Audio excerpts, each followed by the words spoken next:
அதிமுக ஒன்றும் எடப்பாடி பழனிசாமியின் குடும்ப கட்சி அல்ல என்று முன்னாள் முதலமைச்சர் ஓ பன்னீர்செல்வம் விமர்சித்துள்ள நிலையில் எடப்பாடி பழனிசாமியிடம் இருந்து அனைவரும் பிரிந்து செல்வார்கள் என டிடிவி தினகரன் கூறியிருக்கிறார். 2022 ஆண்டு ஜூலை மாதம் 11ஆம் தேதி நடந்த அதிமுக பொதுக்குழு செல்லும் என்று உச்சநீதிமன்றம் தீர்ப்பளித்தது. இதையடுத்து ஓ பன்னீர்செல்வம் டிடிவி தினகரனிடம் உள்ளவர்கள் விரைவில் தங்களை தேடி வருவார்கள் என்று எதிர்க்கட்சித் தலைவர் எடப்பாடி பழனிசாமி கூறியிருந்தார். இதன் தொடர்ச்சியாக செய்தியாளர்களுக்கு பேட்டியளித்த முன்னாள் அமைச்சர் ஜெயக்குமார் ஓ பன்னீர்செல்வம் திமுகவின் பி டீமாக செயல்பட்டதால் கைவிடப்பட்டுள்ளதாக விமர்சித்தார். அனைத்து விவகாரங்களிலும் கட்சி விதிப்படி தாங்கள் நடப்பதால் தங்களுக்கு வெற்றி கிடைப்பதாக தெரிவித்தார். பைலாபடி சட்டப்படி நியாயப்படிதான் சரியான பாதையில நாங்கள் சென்று கொண்டிருக்கோம்.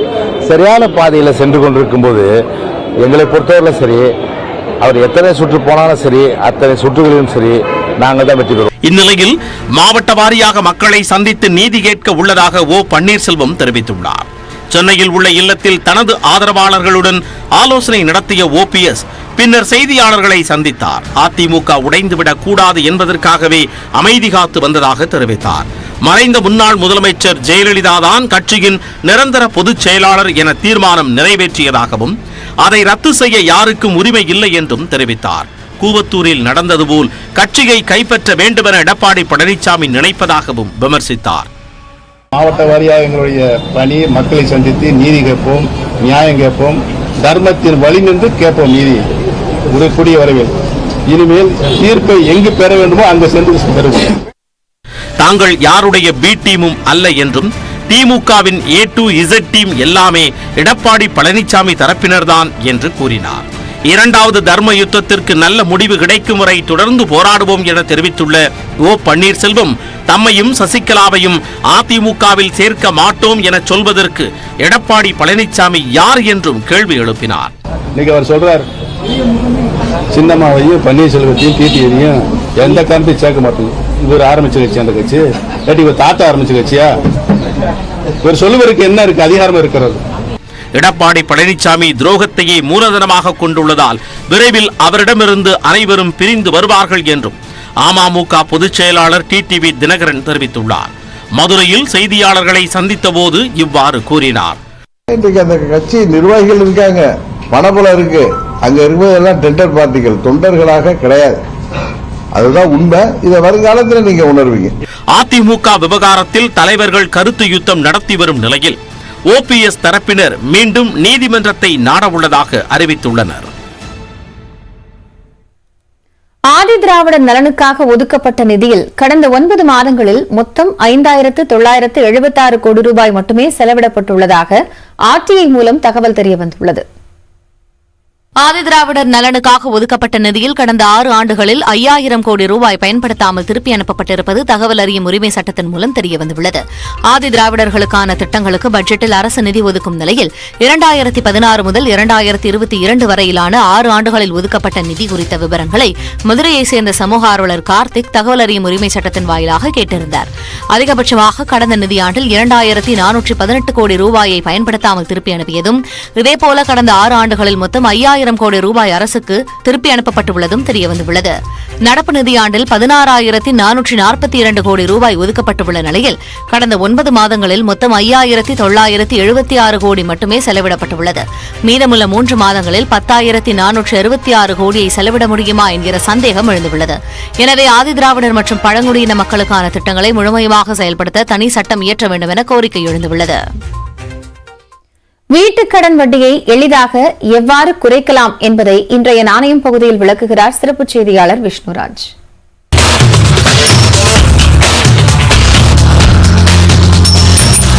வீட்டுக்கடன்ல இருக்கக்கூடிய வட்டியை எப்படி குறைக்கிறது அப்படின்னு நம்ம தொடர்ந்து பார்த்துட்டே இருக்கோம். அந்த வகையில இப்போ ஒரு முறையை நம்ம பார்க்கலாம். அதாவது ஒவ்வொரு ஆண்டும் ஒருவர் தன்னுடைய மாத தவணையை 5% அளவுக்கு 5% அளவிற்கு அதிகரித்துக் கொண்டே வந்தால் எவ்வளவு வட்டி குறையும் தெரியுமா? உதாரணமா ஒருவர் 20 ஆண்டுகள் அவகாசத்துல 6.75%ல 50 லட்சம் ரூபாய் கடன் வாங்கியிருக்கார் அப்படின்னா அவர் மந்த்லி இஎம்ஐயா 38,000 ரூபாய் செலுத்துவார்.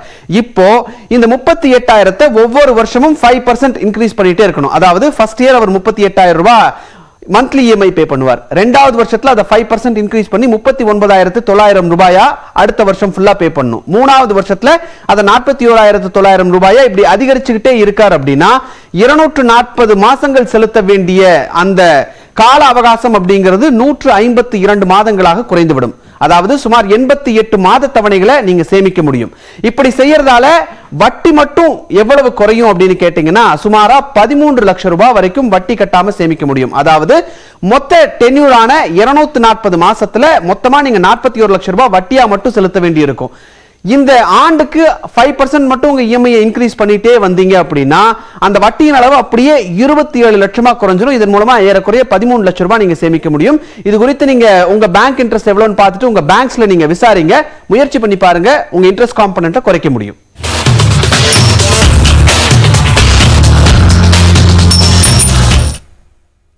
மற்ற செய்திகளை இடைவேளைக்கு பிறகு பார்க்கலாம்.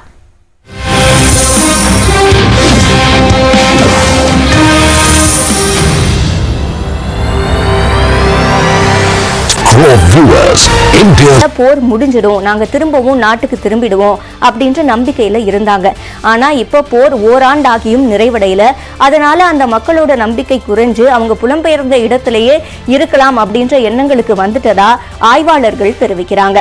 அந்த ஆய்வின்படி இந்த போர் தொடரணும் அப்படின்னு ஐரோப்பிய நாட்டு மக்கள் கருதுறாங்க. அதுக்கு முக்கியமான காரணம் யுக்ரைன் ரஷ்யா கிட்ட இருந்து எல்லா பகுதிகளையும் திரும்ப அடையணும் அப்படின்றது இந்த மக்களோட எண்ணமா இருக்கு. அதுவே இந்தியர்களும் சீனர்களும் போர் முடிவுக்கு வரணும் அப்படின்னு நினைக்கிறாங்க. காரணம் அமைதி ஏற்படணும். அது மட்டும் இல்லாம ரஷ்யா ரொம்ப ஸ்ட்ராங்கா இருக்கு அப்படின்னு இந்தியர்களும் சீனர்களும் நம்புறாங்க. அதனாலதான் இவங்க போர் முடிவுக்கு வரணும் அப்படின்னு நினைக்கிறாங்க. சரி, யுக்ரைனுக்கு இது எந்த அளவுக்கு பாதிப்பு ஏற்படுத்தி இருக்கு அப்படின்னு நம்ம பார்த்தோம்னா, முதல்ல நிறைய உயிரிழப்புகள் ஏற்பட்டிருக்கு. ஆயிரக்கணக்கான பொதுமக்கள் இதுல கொல்லப்பட்டிருக்காங்க. அதே போல பல்லாயிரக்கணக்கான மக்கள் காயமடைந்து பாதிப்படைஞ்சிருக்காங்க. ஆனா யுக்ரைன் ரொம்பவே பொருளாதார ரீதியா பாதிக்கப்பட்டிருக்கிறதன் காரணமா போர் முடிவுக்கு வந்தாலும் கூட அந்த நாட்டுல வறுமை கோட்டுக்கு கீழ் உள்ள மக்கள் தொகை தான் அதிகமா இருக்கும் அப்படின்ற ஒரு அபாயம் இருக்குன்னு ஆய்வாளர்கள் தெரிவிக்கிறாங்க. தமிழகத்தின் பல்வேறு பகுதியில் காய்ச்சல் பாதிப்பு தற்பொழுதும் இருந்து கொண்டே உள்ளது. வழக்கமாக ஜனவரி மாதத்துடன் காய்ச்சல், இருமல், சளி பாதிப்புகள் மக்களிடையே குறைய தொடங்கிவிடும். ஆனால் இந்த ஆண்டு பிப்ரவரி மாதம் பாதி கடந்துவிட்ட நிலையிலும் பல இடங்களில் காய்ச்சல் குறையவில்லை. முற்றிலும் விலகாத குளிர் ஒரு காரணமாக இருந்தாலும் சளியால் உண்டாகும் இன்ஃப்ளூயன்சா வைரஸ் உருமாற்றம் அடைந்திருக்கலாம் என்கின்றனர் மருத்துவர்கள். இந்த சீசனில் தொடர் இருமல் அதிகம் இருப்பதாகவும் குழந்தைகள் மட்டுமின்றி பெரியவர்களிடமும் இந்த பாதிப்பு இருப்பதாகவும் மருத்துவர்கள் தெரிவிக்கின்றனர். இந்த வாட்டி பிப்ரவரியும் தாண்டி வருது. யூஸ்வலா என்ன சொல்லுவோம்னா இந்த வெயில் காலம் வரும்போது அதோட வீரியத்தன்மை குறையும். வைரஸஸ்க்கு பொறுத்த மட்டும் அது அந்த நீர் தன்மை இருந்தால் மட்டும்தான் அது சர்வைவ் ஆக முடியும். ஸோ அதோட வீரியம் எல்லாமே குறையும் வெயிலில் வரும்போது.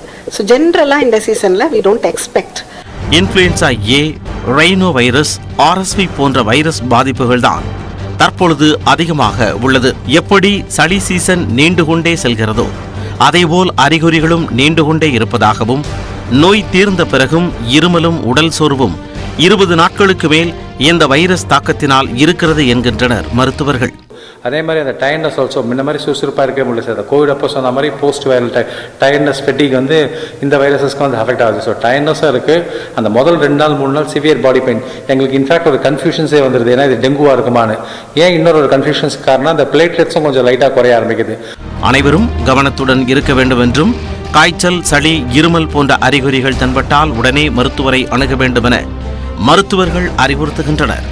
நியூஸ் 18 தமிழ்நாடு தொலைக்காட்சி செய்திகளுக்காக செய்தியாளர் சாரதா.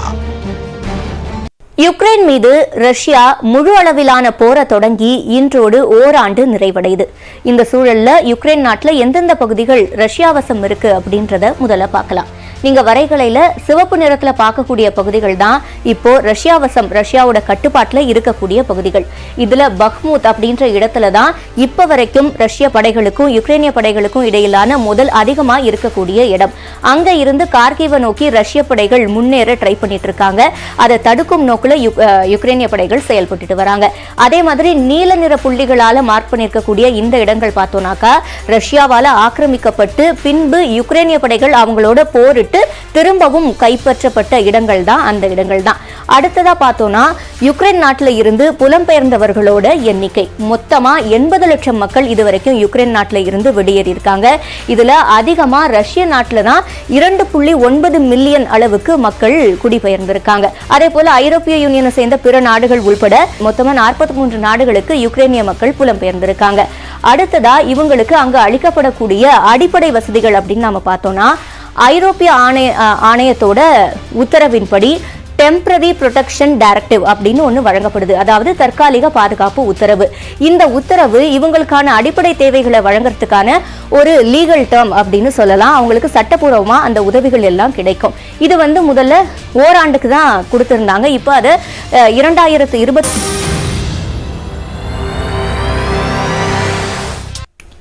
மறைந்த முதலமைச்சர் ஜெயலலிதாவின் 75வது பிறந்த தினத்தை அதிமுக தொண்டர்கள் உற்சாகமாக கொண்டாடினர்.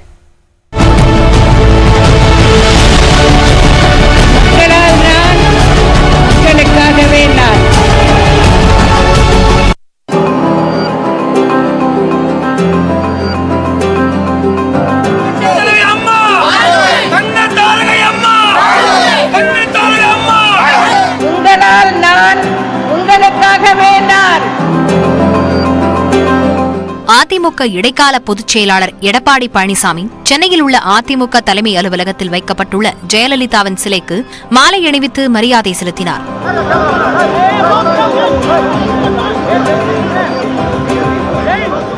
பின்னர் அங்கு கூடியிருந்த கட்சித் தொண்டர்கள் மற்றும் நிர்வாகிகளுக்கு எடப்பாடி பழனிசாமி இனிப்புகளை வழங்கினார்.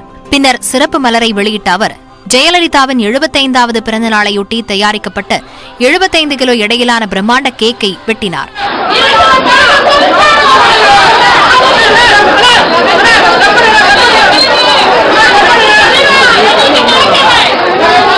முன்னதாக சென்னை பசுமை வழிச்சாலையில் உள்ள தனது இல்லத்தில் ஜெயலலிதாவின் படத்திற்கு எடப்பாடி பழனிசாமி மலர் தூவி மரியாதை செலுத்தினார்.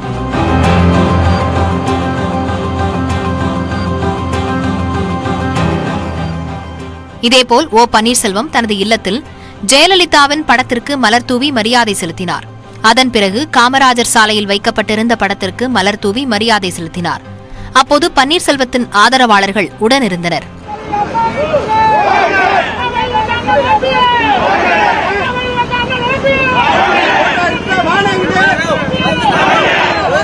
தேனி மாவட்டம் போடிநாயக்கனூரில் ஒரே இடத்தில் இபிஎஸ் ஓபிஎஸ் ஆதரவாளர்கள் முழக்கமிட்டதால் பரபரப்பு ஏற்பட்டது. பேருந்து நிலையம் அருகே உள்ள எம்ஜிஆர் சிலைக்கு மாலை அணிவிக்க அடுத்தடுத்து வந்த இபிஎஸ் ஓபிஎஸ் ஆதரவாளர்கள் மாறி மாறி முழக்கமிட்டதால் அந்த பகுதி சிறிது நேரம் பரபரப்பாக காணப்பட்டது.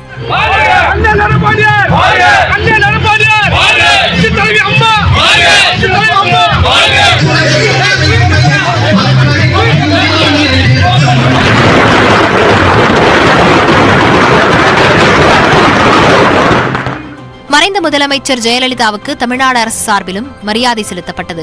சென்னை காமராஜர் சாலையில் உள்ள மாநில உயர்கல்வி மன்றத்தில் தமிழ் வளர்ச்சி மற்றும் செய்தித்துறை செயலர் செல்வராஜ், செய்தி மக்கள் தொடர்புத்துறை இயக்குநர் மோகன் உள்ளிட்ட அரசு துறை உயரதிகாரிகள் ஜெயலலிதா சிலைக்கு கீழ் வைக்கப்பட்ட படத்திற்கு மலர் தூவி மரியாதை செய்தனர்.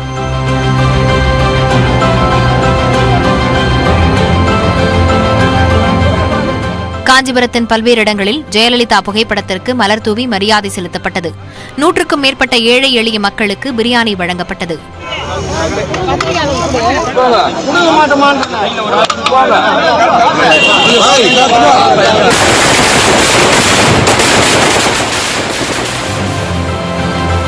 மக்களால் நான், மக்களுக்காகவே நான். ரஷ்யாவின் தாக்குதலை சகித்துக் கொண்டோம், போரில் வெற்றி பெறுவோம் என்று யுக்ரைன் அதிபர் ஜெலன்ஸ்கி தெரிவித்துள்ளார்.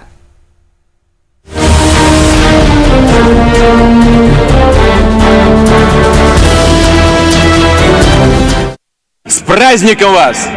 С Днем Великой Победы! Ура!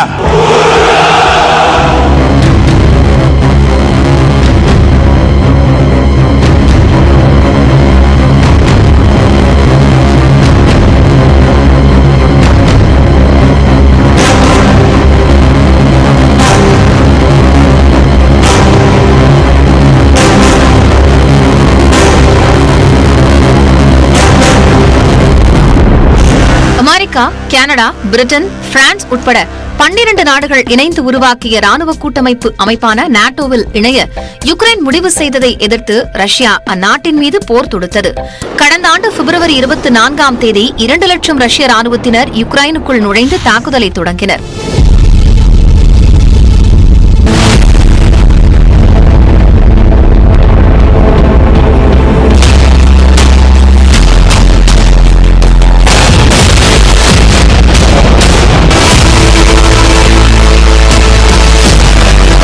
யுக்ரைன் ராணுவத்திற்கும் ரஷ்ய ராணுவத்திற்கும் மலைக்கும் மடுவுக்கும் உள்ள வித்தியாசம் இருப்பதால் ஒரே வாரத்தில் போர் முடிவடைந்துவிடும் என்று யுக்ரைனை ரஷ்யா கைப்பற்றிவிடும் என்றும் பரவலாக பேசப்பட்டது. ஆனால் ஓராண்டு கழித்தும் ரஷ்ய ராணுவத்தால் யுக்ரைனை வீழ்த்த முடியவில்லை. அதே நேரத்தில் தொடர் தாக்குதல்களால் யுக்ரைன் உருக்குலைந்து போய் உள்ளது. கீவ், கார்கிவ் உள்ளிட்ட அழகிய நகரங்கள் கடும் பாதிப்பிற்கு ஆளாகியுள்ளன.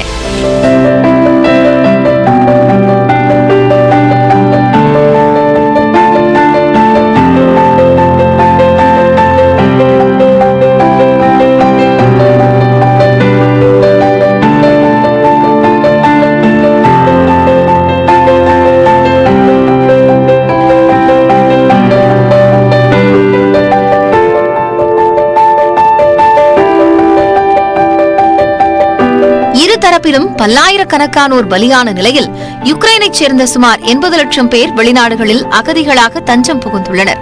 இந்நிலையில் ரஷ்யாவின் படையெடுப்பை நினைவு கூறும் வகையில் புதிய நோட்டை யுக்ரைன் நாடு அறிமுகப்படுத்தியுள்ளது. போர்க்குற்றங்கள் மற்றும் யுக்ரைனின் வெற்றியை குறிக்கும் வகையில் புதிய நோட்டுகள் வடிவமைக்கப்பட்டுள்ளன. ஓராண்டின் உணர்வுகள், வடிவங்கள், சிறிய நிகழ்வுகள் ஆகியவற்றை சித்தரித்து 3 லட்சம் நோட்டுகளை வெளியிட உள்ளதாக யுக்ரைன் தெரிவித்துள்ளது. தலைநகர் கீவில் ராணுவ வீரர்கள் மத்தியில் உரையாற்றிய அதிபர் ஜெலன்ஸ்கி ரஷ்யாவின் தாக்குதலை சகித்துக் கொண்டோம், போரில் வெற்றி பெறுவோம் என்று கூறினார். போரில் உயிரிழந்த வீரர்களின் குடும்பத்தினருக்கும் காயமடைந்த வீரர்களுக்கும் ஜெலன்ஸ்கி பதக்கங்களை வழங்கி கௌரவித்தார்.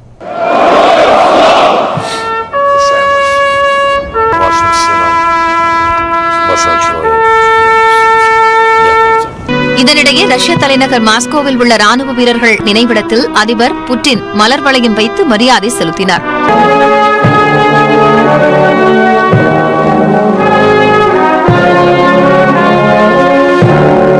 யுக்ரைனுக்கு ஆறுதல் தெரிவிக்கும் வகையில் ஈஃபில் டவர் உள்ளிட்ட பிரபல இடங்களில் யுக்ரைன் கொடி வண்ணத்தில் விளக்குகள் எரியூட்டப்பட்டன.